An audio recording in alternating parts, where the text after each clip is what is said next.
ఓం శ్రీ మహాగణాధిపతియే నమ. హేరంబస్కందపూర్వజాయై నమ. శ్రీమన్మహాదేవాయ నమ. శ్రీపార్వతీరమణాయ నమ. శ్రీకృష్ణాయ నమ. కృష్ణం వందే జగద్గురుం. శ్రీ సరస్వత్యై నమ. శ్రీ గురుభ్యో నమ. శ్రీ శివమహాపురాణము విద్యేశ్వర సంహిత యందు 6వ అధ్యాయం మనం పూర్తి చేశాం. 6వ అధ్యాయం ఏమిటంటే విష్ణు బ్రహ్మ సంగ్రామము, వారిద్దరికీ జరిగినటువంటి వాగ్యుద్ధము అనుకోండి. అయితే ఈ సంగ్రామం కూడా జరిగిందని మనకు తెలుసుకున్నాం. ఆ తర్వాత అక్కడ ఉన్నటువంటి దేవతలందరూ బయలుదేరి వారి సంగ్రామమును వీరు ఏమి చేయలేక నిశ్చేష్టులై చూస్తూ కైలాసంలో కమనీయమైనటువంటి రత్నమయమైనటువంటి సింహాసనం మీద ఉమాసహితుడై కూర్చున్నటువంటి పరమాత్ముడి దగ్గరికి వెళ్ళి స్తుతించగా ఆ పరంధాముడు ప్రమదగణములను చేత ఆ దేవతలందరినీ కూడా దగ్గరికి పిలిపించుకొని వారిని ఆనందపరుచుచూ తీయని అర్ధగాంభీర్యము గల మంగళకరమైన మాటలను పలికను. అది ఎవరి దగ్గరికైనా మనం వెళ్ళినప్పుడు అవతల వాళ్ళు మనల్ని అర్థం చేసుకుని తీయగా మాట్లాడితే మనకు వచ్చే ఆనందం ఇంత అంత సగం బాధ అక్కడ తొలగిపోతుంది. వైద్యం చేసినప్పుడు డాక్టర్ గారు ప్రేమగా మాట్లాడితే మనలో సగం రోగం తగ్గిపోతుంది. ఆ డాక్టర్ గారు చిట్టపట్ట మొహం ఆడుచుకుంటూ చెప్పండి, ఎవరికి ఉండదా నొప్పి, అందరికీ ఉంటుంది, మీకేనేమిటి, సరిగ్గా చెప్పండి అన్నారు అనుకో, బాగోదు. ఏం పర్వాలేదండి, తగ్గిపోతుందండి, మీరు 2 రోజులు చూడండి, చక్కగా ఎలా తిరుగుతూ మామూలుగా ఉంటారు అని అన్నారనుకోండి, ఆ డాక్టర్ గారు దేవుళ్ళే కనపడతారు, ఒక ప్రియమైనటువంటి వ్యక్తిలా కనపడతారు మనకి. అందుకనే వైద్యో నారాయణో హరిహి, వైద్యుడు నారాయణుడు, ఆయనే హరి అంటే స్థితి ఇచ్చేటువంటి వాళ్ళు కాబట్టి. సరే, అథ 7వ అధ్యాయ. ఇప్పుడు మనం ఆ 7వ అధ్యాయంలో ప్రవేశించాం. కూటసాఖ్యము. ఈ అధ్యాయం పేరు కూటసాఖ్యము. ఈశ్వర ఉవాచ. పరమాత్ముడైనటువంటి దేవదేవుడైన సదాశివుడు ఈ విధంగా అంటున్నాడు ఆ వచ్చినటువంటి ద్విజోత్తములతోటి. వత్సకాః స్వస్తివః కచ్చిద్వర్తతే మమ శాసనాత్ జగచ్చ దేవతావంశః స్వస్వకర్మణి కిం నవా. పరమాత్ముడు ఈ విధముగా అడుగుతున్నాడు, ప్రియమైనటువంటి దేవతలారా, నా శాసనము వలన మీకు మంగళకరముగా ఉన్నదా? జగత్తు దేవవంశములు తమ తమ కర్మల యందు నిమగ్నమై ఉన్నవా లేదా? ఎలా నడుస్తోంది? అందరూ సంతోషంగా ఉన్నారా? ఈ యొక్క జగత్తు ఏ విధముగా నడుస్తోందని చెప్పేసి వారిని అడిగాడట. ప్రాగేణ విదితం యుద్ధం బ్రహ్మ విష్ణోర్మయాసురాః భవతా అభితాపేన పౌనరుక్త్యేన భాషితం. ఓ దేవతలారా, బ్రహ్మ విష్ణువుల యుద్ధము నాకు ముందుగానే తెలియను. మీ కడవరము చూసి నాకు మరల చెప్పినట్లయినది. నాకు తెలుసు, కానీ మీ యొక్క ఈ కలవరం మీ యొక్క కలవరపాటు, తత్తరపాటు, లేకపోతే మీ భయాన్ని చూస్తుంటే నాకు మరల ఆ యొక్క బ్రహ్మ విష్ణువుల యొక్క సంవాదం గురించి తెలుస్తోంది. ఇది సస్మితయా మాధ్యా కుమార పరిభాషయా సమతోషయ అంబాయాః సపతి సత్సుర వ్రజం. అంబికాపతి విధముగా చిరునవ్వుతో కూడిన తేనె పలుకులతో కుమారులను లాలించిన తీరున పలికి ఆ దేవతలను సంతోషపెట్టాను. పరమ ఆదరంతో ప్రేమగా ఇంట్లో చిన్నపిల్లలు, కొడుకు చిన్న బాలుడు అల్లరి చేస్తే, లేకపోతే బాలుడు బాధపడుతుంటే వాడిని ఊరడించినట్టుగా పరమశివుడు వారితో మాట్లాడాడు. అథ యుద్ధాంగణం గంతుం హరిధాత్రో అధీశ్వరః ఆజ్ఞాపయద్గణేశానాం శతం తత్ర వై సంసది.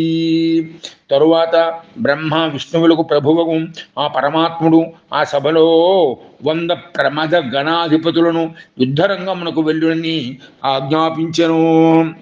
100 ప్రమద గణములకు అధిపతి అయినటువంటి గణాధిపతులను అక్కడికి పంపించారట పరమశివుడు. ఆజ్ఞాపించను. తతో వాద్యం బహువిధం ప్రయాణాయ పరేషితుః ఘనేశ్వరాశ్చ సన్నద్ధ నానా వాహన భూషణాః. అప్పుడు శివుని ప్రయాణము కొరకు అనేక విధముల వాద్యములు, అలంకారములతో కూడిన అనేక వాహనములు సిద్ధము చేయబడిను. ప్రమద గణాధిపతులు కూడా సిద్ధము అయినారు. ప్రణవాకారమాద్యంతం పంచమండలమండితం ఆరురోహరథం భద్ర అంబికాపతిరీశ్వర. అప్పుడు శివుడు ప్రయాణం కొరకు అనేక విధములైన వాయిద్యములతో అలంకారములతో కూడిన అనేక వాహనములను సిద్ధము చేయబడిను. ప్రమదగణాధిపతులు కూడా సిద్ధమై ఉన్నారు. పైగా ఓ ప్రణవాకారమాద్యంతం పంచమండలమండితం ఆరురోహరథం భద్రం అంబికాపతి ఈశ్వర. ఓంకార ఆకారము కలిగినటువంటి 5 మండలముల చేత అలంకరింపబడిన మంగళకరముకు మొట్టమొదటి రథమును అంబికాపతియకు శివుడు అధిష్ఠించను. అది ఎలా ఉంది? ఓంకారం రూపంలో ఉన్నటువంటి అలంకరింపబడినటువంటి రథాన్ని ఎక్కాడు పరమేశ్వరుడు. సూనుగణామింద్రాద్యా సర్వేష్యను యయుస్సురా చిత్రధ్వజ వ్యజన చామర పుష్ప చిత్రవర్ణ చిత్రధ్వజ వ్యజన చామర పుష్పవర్ష సంగీత నృత్య వివహైరపి వాద్యవర్గై. కుమారులతో గణములతో కూడి ఉన్నటువంటి శివుని ఇంద్రాది దేవతలందరూ అనుసరించిరి. రంగురంగుల ధ్వజములతో వింజామరలతో పుష్పవర్షముతో సంగీతముతో నాట్యమాడేటువంటి గుంపులతో వాద్య సమూహములతో అలరారుచూ ఉన్నటువంటి పశుపతి పరాదేవితో కూడి సైన్య సమేతుడై వారిద్దరి యుద్ధరంగమునకు వెళ్ళెను. ఆ విధంగా పరమాత్ముడు యొక్క సకల దేవతలు పరివేష్టించి ఉండగా తన గణములతోటి అమ్మవారితో కూడినటువంటి వాడై ఓంకారరథం మీద బయలుదేరి వెళ్ళాడట. సమ్మానిత పశుపతి పరయాచ దేవ్యాశాకం తయో సమర భూమి మగాత్స సైన్య. అప్పుడు శివుని ప్రయాణం కొరకు అనేక విధముల వాద్యములు అలంకారములతో కూడిన అనేక వాహనములు సిద్ధం చేయబడిను. ప్రమదాధిపతులు కూడా సిద్ధమైనారు. ఓంకార ఆకారము కలిగిన 5 మండలములచే అలంకరింపబడిన ఇదంతా మనం చెప్పేసుకున్నాం. తర్వాత సమీక్షతు తయోర్యుద్ధం నిగూఢోభం సమాస్థిత నిగూఢభ్రం సమాస్థిత సమాప్తవాద్య నిర్ఘోష శాంతోరుగణ స్వన నిస్వనః. శివుడు ఆకాశమునందు రహస్యముగా ఉండి వారి యుద్ధమును తిలకించెను. వాద్యముల ఘోష ఆపివేయబడెను. గణములు చేయ పెద్ద ధ్వని చల్లారెను. పరమాత్ముడు పైనుంచి చూస్తున్నాడు వీరు ఆ బ్రహ్మ విష్ణువుల యొక్క వాద్యాన్ని ఆ యొక్క యుద్ధాన్ని చూస్తూ ఉండగా ఆ మోగుతున్నటువంటి వాయిద్యములన్నీ ఒక్కసారిగా ఆగిపోయాయి. అధ బ్రహ్మాచ్యుతో వీరో హంతుకామో పరస్పరం మహేశ్వరేణ చాస్త్రేణ తథా పాశుపతేన చ. ఇంతలో వీరులకు బ్రహ్మ విష్ణువులు పరస్పరము సంహరించే ఉద్దేశంతో మహేశ్వర పాశుపతాస్త్రములను ప్రయోగించారు. చెప్పుకున్నాం కదా, వారిద్దరూ ప్రయోగించడంలో ఆ పాశుపతాస్త్రం ఒకళ్ళు మహేశ్వరాస్త్రాన్నేమో నారాయణుడు వేశాడు, పాశుపతాస్త్రాన్నేమో బ్రహ్మగారు వేశారు. ఈ విధంగా ఒకరినొకరు నిర్వహించుకోవడం కోసం. ఇంతలో అలా ఉంటే అధం బ్రహ్మాచ్యుతో వీరో హంతుకామా పరస్పరం మహేశ్వరేణ చాస్త్రేణ తథా పాశుపతే చ. ఆ పాశుపతాస్త్రాన్ని ఆ మహేశ్వరాస్త్రాన్ని ఒకరి మీద ఒకరు వేసుకున్నారు. అస్త్రజ్వాలైరథోదగ్ధం బ్రహ్మ విష్ణోర్జగత్రయం ఈశోపితం నిరీక్షాధ కాళ ప్రళయం భృశం. అప్పుడు బ్రహ్మ విష్ణువుల ఈ అస్త్రముల జ్వాలల చేత ముల్లోకములు తగలబడుచుండెను. ఆ నిరాకారుడైనటువంటి పరమేశ్వరుడు ఆ భీకరముకు అకాల ప్రళయమును చూసి అతి భయంకరముకు ఆకారము గల పెద్ద అగ్నిస్తంభము యొక్క ఆకృతిని దాల్చి వారి ఇరువురు మధ్యను నిలిచెను. ఈ విధంగా పాశుపతాస్త్రమును ఒకళ్ళు, నారాయణ మహేశాస్త్రాన్ని ఒకళ్ళు వేసుకొని లోకములన్నీ దగ్ధమైపోతున్నాయి వాటి వేడికి, వాటి యొక్క ఉద్ధృతికి. అటువంటి సమయంలో మహానల స్తంభ విభీషణాకృతిర్బభూవ తన్మధ్యతలే స నిష్కల. అప్పుడు ఆ పరమేశ్వరుడు ఏం చేశాడంటే, ఆ నిరాకారుడైనటువంటి మహాదేవుడు శివుడు ఆ భీకరముకు అకాల ప్రళయమును చూసి అతి భయంకరమైన ఆకారము గల పెద్ద అగ్నిస్తంభం యొక్క ఆకృతిని దాల్చి వారిద్దరి మధ్య నిలిచారు. అది ఎలా ఉందండి? అగ్నిస్తంభంలా ఉందట, పెద్ద స్తంభం. అది వారిద్దరి మధ్యలో నిలబడ్డాడు ఆయన. మీకు ద్రాక్షారామంలో కానీ, సామర్లకోటలో కానీ, కొన్ని చోట్ల అమరావతిలో కానీ, మన తెలుగునాటవి తెలుసు నాకు, ఎంత పెద్ద పెద్ద లింగాలు ఉంటాయి, కిందంతస్తు నుంచి పై అంతస్తు వరకు ఉంటూ ఉంటాయి. అలా నిలిచిపెట్టాట. నిలిచను. తే అస్త్రే చాపి న జ్వాలే లోక సంహరణ క్షమే నిపేతు క్షణేనైవ హ్యావిర్భూతే మహా అనలే. లోకములను తగలబెట్టే విధముగా మండుచున్న ఆ రెండు అస్త్రములు అతడు ఆవిర్భించిన మహా అగ్నిస్తంభములో పడి క్షణకాలములో దానిలో కలిసిపోయారు. లోకమునంతటినీ కూడా ఒక్క క్షణంలో నివహింపగలిగినటువంటి ఆ యొక్క మహేశ్వరాశ్రమ కానీ పాశుపతాశ్రమ కానీ ఆ బ్రహ్మాండమైన అగ్నిస్తంభంలో కలిసిపోయాయి. దృష్ట్వా తదద్భుతం చిత్రమస్త్ర శాంతికరం శుభం కిమేతద్భుతాకారమిత్యూచుశ్చ పరస్పరం. ఈ విధముగా అస్త్రమును శాంతింపచేసి శుభమును కలిగించినటువంటి ఆ విస్మయావహమగు విచిత్ర అగ్నిస్తంభమును చూచి దేవతలు తమలో తాము ఏమీ అద్భుతముకు ఆకారము అని మాట్లాడచొచ్చిరి. ఆ విధంగా ఆ లోకమును హరించేటువంటి ఆ అద్భుతమైనటువంటి అస్త్రములను తాను తీసేసుకున్నటువంటి అద్భుతాకారమైనటువంటి ఆ యొక్క అగ్నిలింగాన్ని చూసినటువంటి వాళ్ళే దేవతలు ఆశ్చర్యపడిపోయారట. అతీంద్రియమిదం స్తంభం అగ్నిరూపం కిమిత్థితం అస్యోర్ధ్వమపి దాధచ్చ అవయోర్లక్ష్యమే మహీ అవయోర్లక్ష్యమేమహీ. ఇచట ఆవిర్భవించిన ఈ అగ్నిస్తంభము దుర్నిరీక్షముగానున్నది. ఇది ఏమై ఉండవచ్చును? మనమిద్దరము దీని ఆద్యంతమును కనుగొనవలెను. ఈ స్తంభం ఏమిటి? ఇది చాలా విచిత్రంగా ఉన్నదే, పైగా దుర్నిరీక్షముగా ఉన్నది. దీన్ని చూడడానికి కూడా కళ్ళకి శక్తి లేకుండా ఉన్నది. దీని గురించి మనం తెలుసుకున్నాం. అసలు దీని ఎక్కడ మొదలైందో ఎక్కడి వరకు వెళ్ళిందో ఇలా వెళ్ళిపోయింది, ఎలా ఎంత చూసినా కనపడుతోంది. మరి పోనీ కిందకు చూద్దామా అంటే ఎక్కడా తెలియటం లేదు. చూద్దాం దీని సంగతి అని కనుగొనవలెను. ఇది వ్యవసితో వీరో మిలితో వీరమౌనినౌ తత్పరౌ తత్పరీక్షార్థం ప్రతస్థాతే అధ సత్వరం అని ఆ వీరులైనటువంటి బ్రహ్మ విష్ణువులు నిశ్చయించుకొని తమ పరాక్రమమునందు అతిశయించిన గర్వము గలవారై ఆ స్తంభమును పరీక్షించుట యందు లగ్నమైన మనస్సు కలవారై వెనువెంటనే బయలుదేరి వారిద్దరూ కూడా ఎలాగైనా దీని సంగతి తెలుసుకోవాలి, దీన్ని తీరు తెలుసుకోవాలి, మొదలు తెలుసుకోవాలని పైకి కిందకి వెళ్ళారట. అవయోర్మిశ్రయోస్తత్ర కార్యమేకం న సంభవేత్ ఇత్యుక్త్వా సూకరతను విష్ణు తస్యాదిమీయవాన్. ఆ విధంగా వాళ్ళు నిశ్చయించుకున్నాక మనమిద్దరము కలిసి వెళ్ళినచో ఒక అగ్రమును చూడలేకపోతామని పలికి విష్ణువు వరాహ రూపము దాల్చి దాని ఆదిని చీరటుకు బయలుదేరి వెళ్ళినాం. ఇగో ఇద్దరు ఒకే చోట వెళ్తే తెలుసుకుంటే పైన తెలుసుకుంటాం, కింద తెలుసుకుంటాం, అలా కాదు అని చెప్పి విష్ణు పరమాత్ముడు ఆయన వరాహ రూపం దాల్చి మొదలు దగ్గరికి వెళ్ళాడు.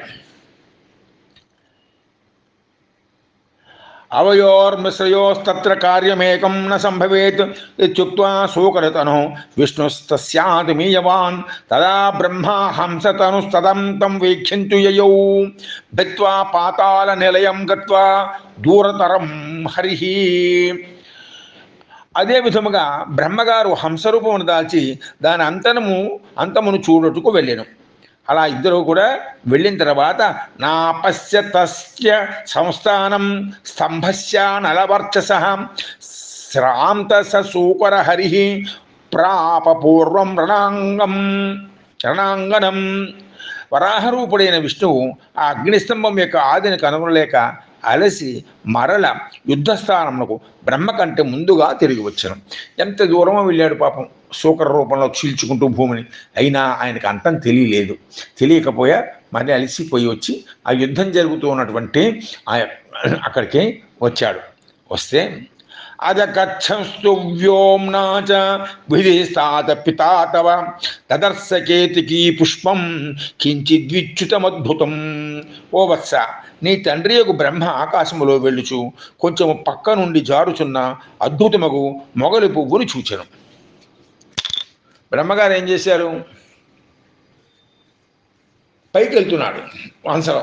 ఆయన వెడుతూ ఉండగా ఇక్కడ ఎవరు చెప్తున్నారంటే వత్స అని సంబోధించినటువంటి వారు నందికేశ్వరుడు. నీ తండ్రి అంటే సనత్ కుమారుడు, సనత్ కుమారుడు తండ్రి బ్రహ్మగారు, బ్రహ్మ మానసపుత్రులు కదా. కాబట్టి నీ బ్రహ్మగారు అలా పైకి పెడుతూ ఉంటే ఎక్కడో మొగలి పువ్వు కనపడింది ఆయనకి. మొగలి పువ్వు కనపడింది. అది ఎలా ఉందంటే అద్భుతముగా మొగలి పువ్వును చూచెను. ఎలా ఉందంటే అది అతి సౌరభ్యమమ్లానం బహువర్షచుతం తథా అన్వీక్షత తయో కృత్యం భగవాన్ పరమేశ్వర. అది ఎలా ఉందంటే వాడలేదు, మిక్కిలి సుగంధము కలిగి ఉండెను. అది జారి చాలా కాలం గడిచెను. వారిద్దర ఘర్షణను చూచి భగవానుడు పరమేశ్వరుడు అన్వీక్షత తయో కృత్యం భగవాన్ పరమేశ్వర. అది వాడకుండా ఉన్నటువంటిదై ఉన్నది, మిక్కిలి సుగంధము కలిగి ఉండెను. అది జారి చాలా కాలం గడిచెను. అది చెట్టు మించి జారిపోయి ఉన్నది, గడిచెను. వారిద్దరి ఘర్షణను చూచి భగవానుడు పరమేశ్వరుడు చూస్తున్నాడు. చూస్తూ నవ్వి పరిహాసం తు కృతవాన్ కంపనాచలితం శిరః తస్మాత్ తావనుగృహంతు అచ్యుతం కేతకముత్తమం. ఆ పరమేశ్వరుడు ఆ విధంగా నవ్వగా ఆ కదలిక వలన శిరస్సు నుండి ఉత్తమము అగు మొగలి పువ్వు జారెను. ఈ విధముగా శివుడు వారిద్దరిని అనుగ్రహించను. అప్పుడు పరమేశ్వరుడి నెత్తి మీద నుంచి మొగలి పువ్వు కింద పడింది. అప్పుడు ఆ విధంగా ఆయన అనుగ్రహించాడు శివుడు. కిం త్వం పతసి పుష్పేశ పుష్పరాట్కేన వా ధృతం అగమస్య ప్రమేయస్య స్తంభమధ్యాచ్చు తశ్చిరం. ఓ పుష్పరాజమా, నీవు ఏల పడుచుంటివి, నిన్ను ధరించిన దేవుడు అని బ్రహ్మ ప్రశ్నించను. ఆ యొక్క పువ్వు పడింది ఆయన నెత్తిమించి. దాన్ని చూసి బ్రహ్మగారు అడిగారు, నువ్వు ఎవరువు, ఎక్కడి నుంచి పడ్డావు అని అడిగారట. నేను దుర్నిరీక్షముగా ఈ స్తంభం యొక్క ఆదిని చూడలేదు. నేను చిరకాలము క్రిందట స్తంభం యొక్క మధ్యభాగం నుండి జారి తిని. చిరకాలము క్రిందట స్తంభం యొక్క మధ్యభాగం నుండి మధ్యలోంచి జారానని చెప్పిందిట. ఆ శివలింగం యొక్క ఆ లింగం యొక్క మధ్యలోంచి జారానని ఆ బ్రహ్మగారికి ఇంకా ఎక్కడికి వెళ్ళలేదు కదా. ఆదికి శివుడు నారాయణమూర్తి వెళ్ళలేకపోయాడు. అంతానికి ఆయన వెళ్ళని ఎక్కడితో ఆగిపోతున్న స్తంభం చూద్దాను. అలా వెళ్తూ ఉండే మొగలి పువ్వుని చూశాడు. దాన్ని చూసినటువంటి వాడు బ్రహ్మగారు అడుగుతున్నాడు, ఎక్కడి నుంచి పడ్డావు నువ్వు అని అడిగితే, నేను మధ్య నుంచి పడ్డానయ్యా అని చెప్పి న సంపశ్యామి తస్మాత్వం జహ్యాసామంత దర్శనే అస్యాం తస్సచ సేవార్థం హంసమోతి ఇహాగతః. కావున దీని ఆగ్రహము చూచే ఆశను నీవు దీని అగ్రమును చూచే ఆశను నీవు వదులుకు. నేను ఎక్కడో మధ్య నుంచి పడ్డాను, నువ్వు ఆ పైకి వెళ్ళి చూడాలనుకుంటావు. అనవసరం నీకు ఈ శ్రమ ఓ చతుర్ముఖుడా, అంటే బ్రహ్మగారు నీకు అనవసరము ఆ శ్రమ అని పుష్పము బదిలీడెను. నేను దీని అగ్రమును సేవించుటకై హంసరూపముతో ఇచ్చటకు వచ్చి తిని. నేను ఇక్కడికి ఆయన అగ్రాన్ని సేవించాను, హంసరూపంతో ఇక్కడికి వచ్చి ఉన్నాను. ఇతః పరం సఖే మేద్యత్వయా కర్తవ్యమీప్సితం మయా సహ త్వయా వాచమేత విష్ణోశ్చ సన్నిధౌ. ఓ మిత్రమా, నీవిప్పుడు నాకు ఒక కోరికను నెరవేర్చవలను. నీవు నాతో విష్ణువు వద్దకు వచ్చి స్తంభాంతో వీక్షితో దాత్ర తత్ర సాఖ్యహముచ్యత ఇత్యుక్త్వా కేతకం తత్ర ప్రణనామ పునః. నువ్వు అక్కడికి రా, నాకు కొరికే ఉంది, దాని వచ్చు. నాతో పాటు విష్ణు ఉన్నాడు కింద, ఆయన దగ్గరికి రా. ఈ స్తంభానికి మేము ఆద్యంతములు కనుక్కోవాలని వచ్చాం. ఆ స్తంభం యొక్క అగ్రము చూసినాడు. ఓ అచ్యుత, నేను సాక్ష్యము అని చెప్పవలను అని పలికి బ్రహ్మ పుష్పమునకు అనేక పర్యాయములు ప్రణబిల్లను. బ్రహ్మగారు ఏం చేశాడు, నేను మీ ఇద్దరం పందెం వేసుకును, ఆయన కిందకు వెళ్ళాడు, నేను పైకి వచ్చాను, నువ్వు సాక్ష్యం చెప్పు, నేను ఆ సాక్ష్యం పైన చూసి వస్తున్నానని చెప్పు అంటే బ్రహ్మగారు చూశాడని మొగలి పువ్వుని చెప్పమని చెప్పి అడుగుతూ అనేక సార్లు నమస్కారం చేశారు బ్రహ్మగారు.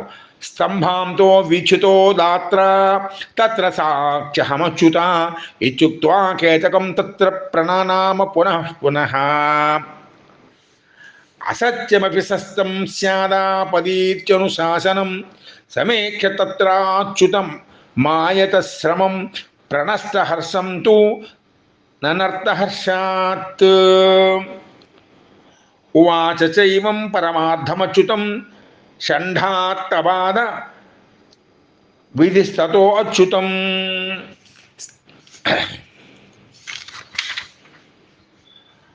ఆపత్కాలంలో అసత్యమాడుట శాస్త్ర సమ్మతమేనని బ్రహ్మ ఆ పుష్పమును ఒప్పించను.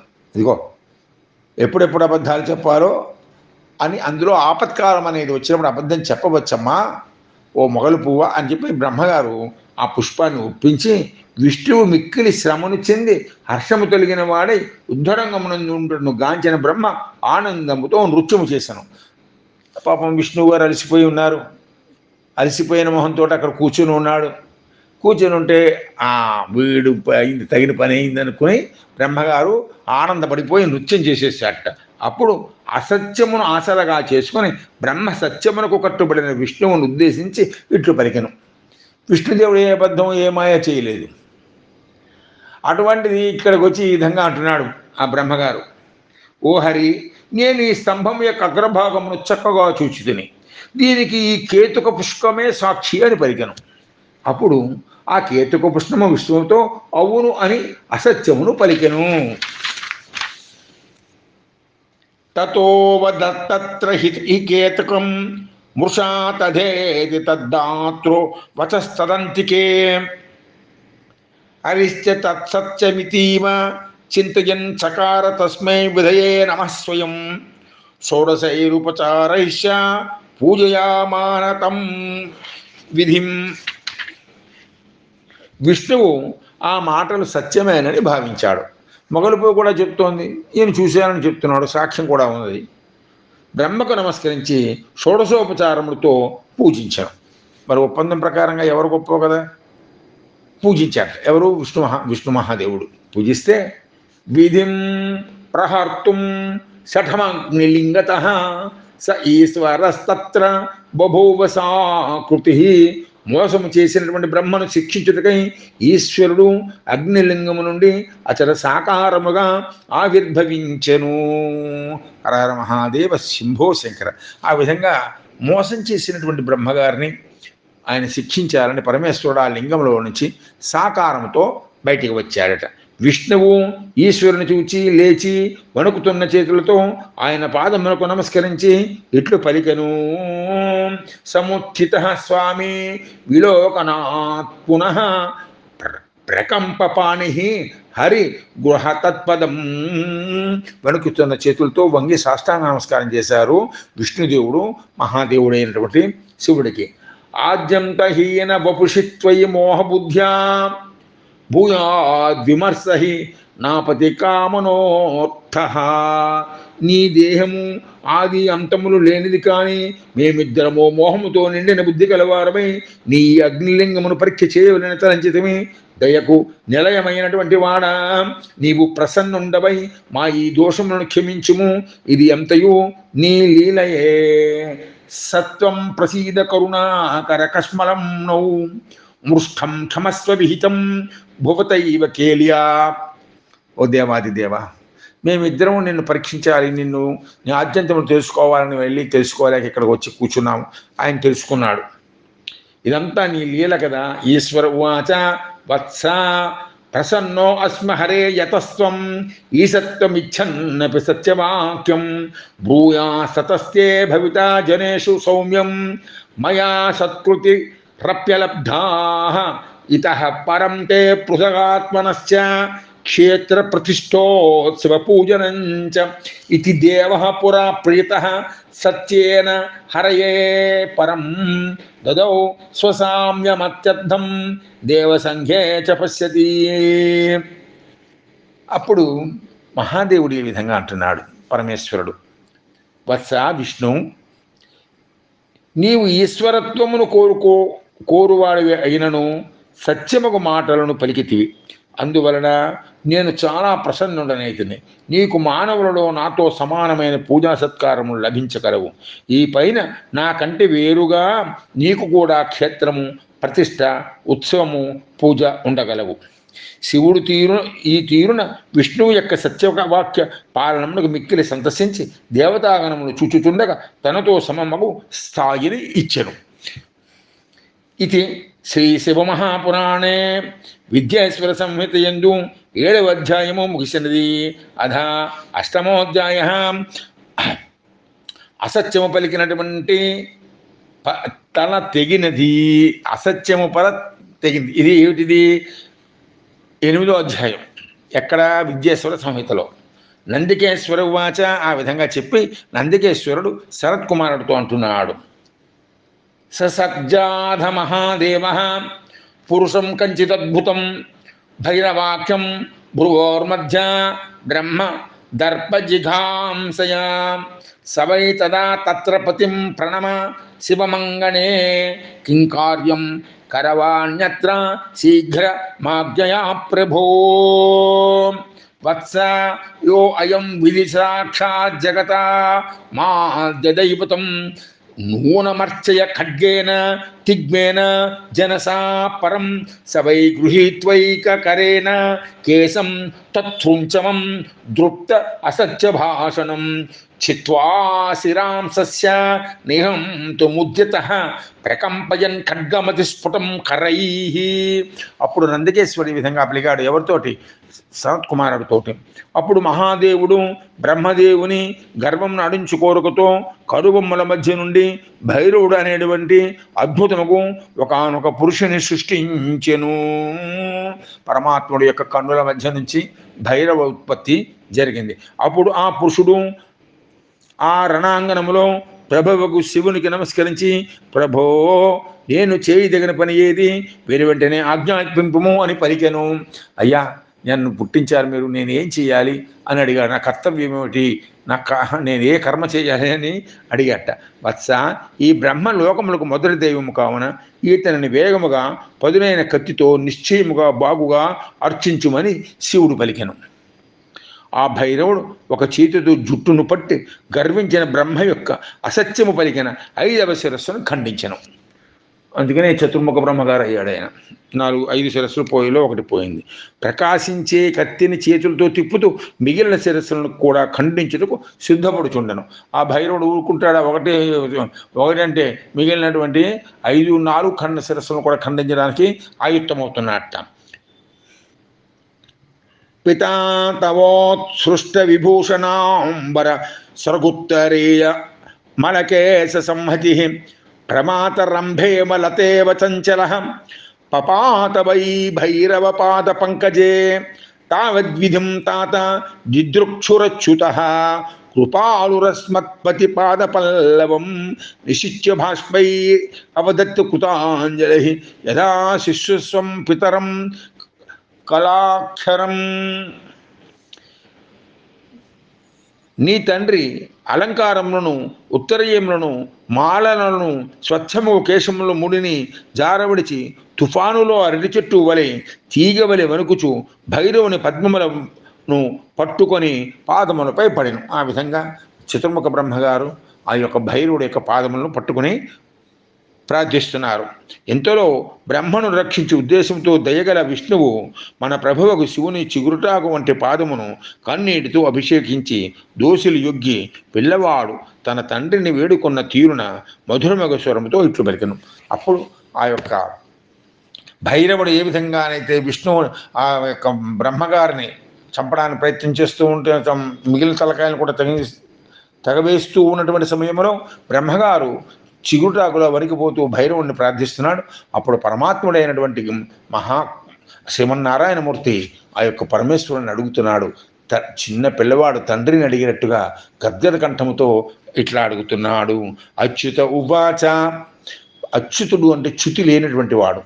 ఆ పరమాత్ముడు అడుగుతున్నాడు, త్వయా ప్రయత్నేన పురాహి దత్తం యదస్య పంచార్ణమీ సచిహ్నం తస్మాత్ క్షమస్యాద్యమనుగ్రహార్హం కురు ప్రసాదం విధయేహ్య ముష్మై ఇత్యర్థితో అచ్యుతే నేసః తుష్టసురగణాం గణే నివర్తయామాన తదా భైరవం బ్రహ్మదండితః అదాహ దేవ కితనం విధిం విగత కంధరం బ్రహ్మం త్వమర్హనాకాంక్షీ షటమీ సత్వమాస్థితః నాతస్తే సత్కృతిర్లోకే భూయాత్ స్థానోత్సవాదికం.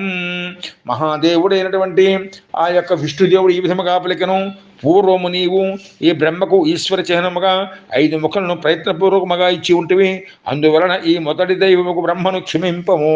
అయ్యా, నువ్విచ్చినటువంటి తలకాయలే కదా, మళ్ళీ ఇప్పుడు అది తింపేస్తే అలాగా, అతన్ని రక్షించమని చెప్పి విష్ణుదేవుడు పరమశివుని అడిగాట. ఇతడు నీ అనుగ్రహమునకు యోగ్యుడు, నీవు ఈ బ్రహ్మ యందు ప్రసన్నతను చూపుము. కాబట్టి ఇతని యందు అనుగ్రహాన్ని కలిగి కొంచెం చూపండి మహాప్రభో అని అంటూ ఉండగా, విష్ణువు చే దేవతల సమక్షంలో ఈ విధముగా ప్రార్థింపబడినటువంటి శివుడు బ్రహ్మను దండించవద్దని భైరవుని అప్పుడు వెనకకు పిలిచెను. అప్పుడు శివుడు మోసము చేసి తలను పోగొట్టుకున్న బ్రహ్మతో ఇట్లను, ఓ బ్రహ్మన్, నీవు ఈశ్వరత్వమునకు అర్హతను సంపాదించగోరి మోసమునకు తలపడితివి కావున లోకములో నీకు స్థానము, ఉత్సవము, పూజ మొదలగునవి లేకుండుగాక.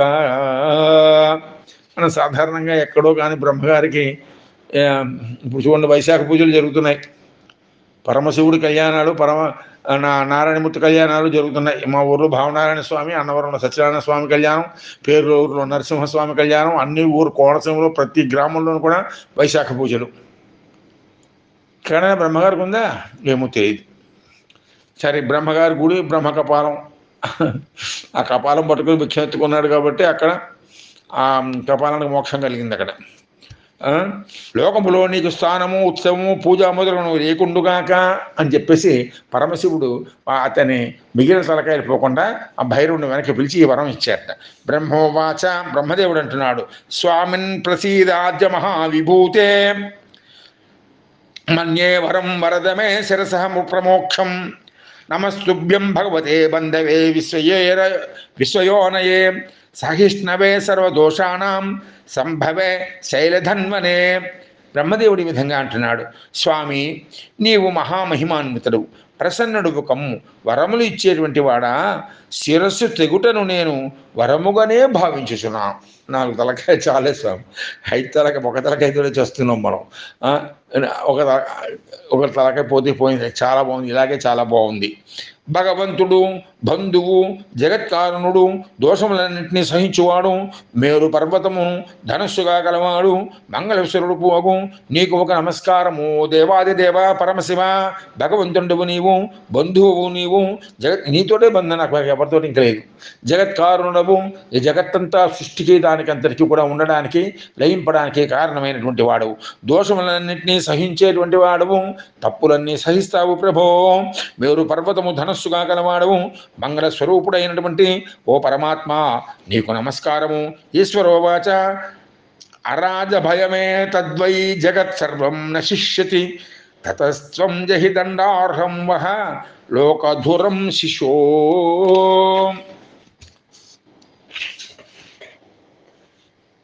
వరం దదామి తే తత్ర గృహాణ దుర్లభం పరం, వైతానికేషు గృహ్యేషు యజ్ఞేషు చ భవాన్ గురుః నిష్ఫలస్తద్రుతే యజ్ఞః సాంగశ్చ సహ దక్షిణః అదాహ దేవః కింతవః కేతకం కూటసాక్షిణం. ఎవరిని వదలలేదు ఆయన పరమశివుడు. నీవు నశించినచో పాలకుని భయము లేని ఈ జగత్తు పూర్తిగా నశించగలదు. అందువలన దండాహరుడు ఒక నిన్ను విడిచిపెట్టినాను. లోకపాలకుల్లో బ్రహ్మగారు ఒకరు. లోకపాలక మావాహయామి స్థాపయామి పూజయామి అంటాం కదా ఆయన. కాబట్టి లోకంలో పాలన తేడా వచ్చేస్తుంది, కాబట్టి నేను విడిచిపెడుతున్నాను. ఓ బాలుడా, నీవు లోకము యొక్క భారమును వహించు. నీకు దుర్లభము ఒక గొప్ప వరము ఇచ్చేదను. అగ్నిష్టోమము, దర్శ మొదలగు యజ్ఞములలో నీది గురుస్థానము. బ్రహ్మ ఎవరండి అంటాం, కాబట్టి గురుస్థానము. అంగములన్నీ ఉన్న దక్షిణను ఇచ్చినా నీవు లేని యజ్ఞము వ్యర్థమగును. అప్పుడు శివుడు మోసబుద్ధితో కూటసాక్ష్యమును పెరిగిన మొగలు ఈ విధంగా బ్రహ్మకు వరములు ఇచ్చి, ఆ కూట సాక్ష్యం అంటే దొంగ సాక్ష్యం జరగని జరుగు. ఇప్పుడు మన కోర్టులలో ఇచ్చేటువంటి సాక్ష్యాలు ఉంటాయి, వాటిలో దొంగ సాక్ష్యాలు కూడా ఉంటూ ఉంటాయి. కాబట్టి ఆ మొగలు పూతేలే అన్నట్టు దేవాది దేవుడు, రే రే కేతక దుష్టస్వం శట దూరమితో ప్రజా మమాపి ప్రేమతే పుష్పే మా భూత్ పాదాశ్రితః పరం ఇత్యుక్తే తత్ర దేవేన కేతకం దేవజాతయః సర్వాన్ని నివారయామామః తత్ పార్శ్వా తదన్యస్తదా. ఓసి దుష్టకెత్తుకుమా, ఎవరిని మొగలి పువ్వుని అంటున్నాడు, నీవు మోసం చేసితివి, ఆమెలకు పొమ్ము, ఇక పైన నాకు పూజాదులలోని ఎందు ప్రమేయము ఉండకుండుగాక. శివుడిట్లు పలకగా దేవతలు ఆ పుష్పమును శివుని పార్శ్వం నుండి దూరముగా తొలగించిరి. ఆ పుష్పాన్ని దూరంగా తీసేశారు ఎవరు, దేవతలు. దానికి స్థానం లేదని చెప్పారు. ఎన్నాళ్ళు పెట్టుకున్నాడు పాపం ఆయన. కేతక ఉవాచ, అప్పుడు ఆ పుష్పం ఉంటుంది, ఏ పుష్పం, మొగలి పుష్పం. ఎంత బాగుంటుందని, ఎంత వాసన అండి. పుస్తకంలో పెట్టుకుంటే ఏడాది తర్వాత కూడా ఆ పేజీ తీసినప్పుడు మొగలి పువ్వు వాసన వస్తుంది. మొగలి పువ్వుల వాసనతో అగరత్తులు ఉంటాయి, మొగలి పువ్వు వాసనతో సెంట్లు ఉంటాయి. అంత గొప్ప ఫ్రాగ్రెన్స్ భగవంతుడు ఇచ్చిన సహజమైన వాసన.